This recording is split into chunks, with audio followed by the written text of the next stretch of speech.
Nagbabalik si Vivek Rabanes para naman sa isang all-out food trip sa isang restaurant na patok na kainan at event venue dito sa Quezon City. Coffee shop lang sana siya talaga. And then, ang laki nung area po na renovated na house po. And then, nag-convert na po kami through restaurant and then events po. Like mga weddings po, seminars. Usually, yung mga menu po is requested by the owners po. Food Explorers, tara, food trip tayo. Nako, eto, nakitang-kita nyo naman. Ang daming masasarap na pagkain. Hindi ko alam talaga kung anong uunahin ko, no? Itong aking nasa harapan, ito talaga yung medyo, alam mo na sobrang special. Ang tawag nila dito ay rib-eye steak. Locally yung rib-eye steak po natin po. Yes po, kaya medyo affordable price po siya. Served with mashed potato, buttered vegetable, and then yung sauce po niya na mushroom gravy sauce po. Siyempre dito, kailangan mag-inarte muna tayo. Kailangan yung bakutsi-kutsilong ganyan, oo. Para maramdaman nating maya. Nakaka-LL, ganon. So, ito dapat yung medyo maliit lang ang buka ng bibig para bagay sa kain. Pero siyempre, pag nagpakatotoo tayo, ito talaga dapat yan.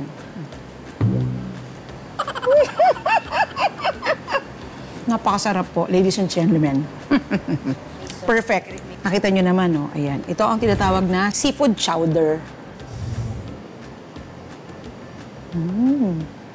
Lasang may handa na niluto ng lola mo. One of the mommy dearest na kakagusto dito, si Mel. Mel Martinez, para sa'yo to. Mahilig ka sa mga maiinit, di ba? Yung truffle pasta po natin usually, regular truffle pasta lang po na garlic base po and cream, and then the truffle sauce po, and then Parmesan cheese po, and then with homemade na focaccia bread. So far, ang sarap ng pagkain nyo, ha? Truffle pasta. So, syempre may cheese din siya sa ibabaw. Tapos, kung hindi ako nagkakamali, ano ba itong mga dried leaves na to? Okay. Akala nyo wala akong kasama, di ba? Narinig nyo yun, ang dami sumagot. Sorry po, sa amin po kasi, nagkukutsara po ako pag may pasta. Huwag tayong dapat sa totoong buhay tayo, ha? Oo.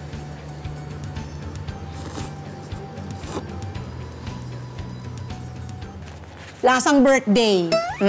Perfect. So, para maiba, ito yung mga nakaka-LL tsaka level up na birthday pagka may puting pasta sa handaan. Alam nyo yan. Since wala naman lumpiang Shanghai dito, so LL ang ating handa. Napakasarap. LL! Luwag-luwag. Nakakaluwag-luwag. O, syempre, mag-salad naman tayo. Wow, green na green. Tama kayo sa iniisip nyo. Fresh garden salad. So usually, po siya, fresh lettuce, kale, arugula, and then sweet and spicy mango vinaigrette po with fresh watermelon, mango, and then grapes, and then candied walnut, and then Parmesan cheese on top po. Sarap.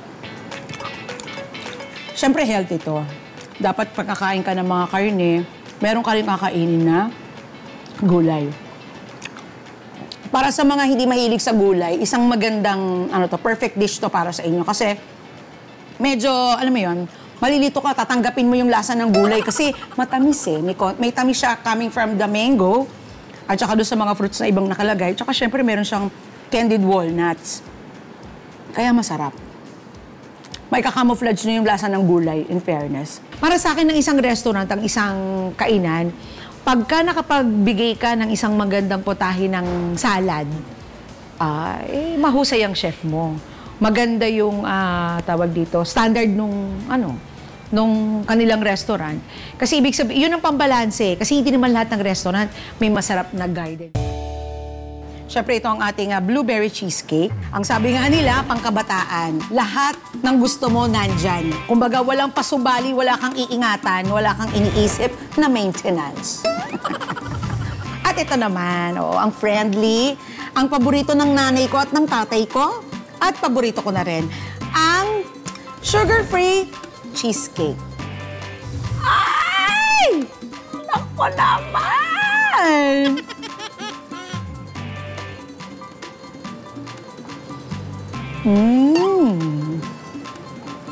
Naaalala ko yung ex ko.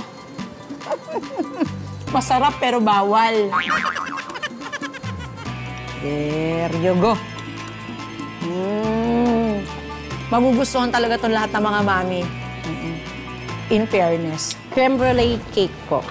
Chiffon base and then custard sa filling po. And then top po ng white sugar and then tinoast natin siya para mag-caramelize po. Okay. Promising, ha? Ito yung nag-caramelize na sugar. Another sugar for the day. Sana hindi nanonood yung endocrinologist ko, no? Sabi nga nila, you only live once. Heaven. Ang masarap na cake or dessert, hindi lang nasusukat sa tamis. Kasama sa masarap na dessert, aside from the sweetness, dapat nag-ahalo doon yung linamnam, kung ano yung nakalagay na major ingredients doon sa na nire-represent ng cake. Di ba yung pagka-chiffon ng cake, yan, ang lambot. Tikman natin. After her satisfying food trip, ano nga ba ang hot take ni Viveka sa mga pagkain at inumin ng hot off the press? Good. It's good. Ay, hindi naman ako nabigo. Paatras ko sasabihin, ano? Oo. Siyempre yung dessert. Oo. Oo, pasensya na mahilig tayo sa matamis. Oo. Yung creme brulee, mula sa kahit anong edad magugustuhan yon, mula sa bata hanggang sa pinakamatanda. Kasi ano siya, masarap, hindi masyadong matamis. At saka yung fresh garden salad, magka-umarte.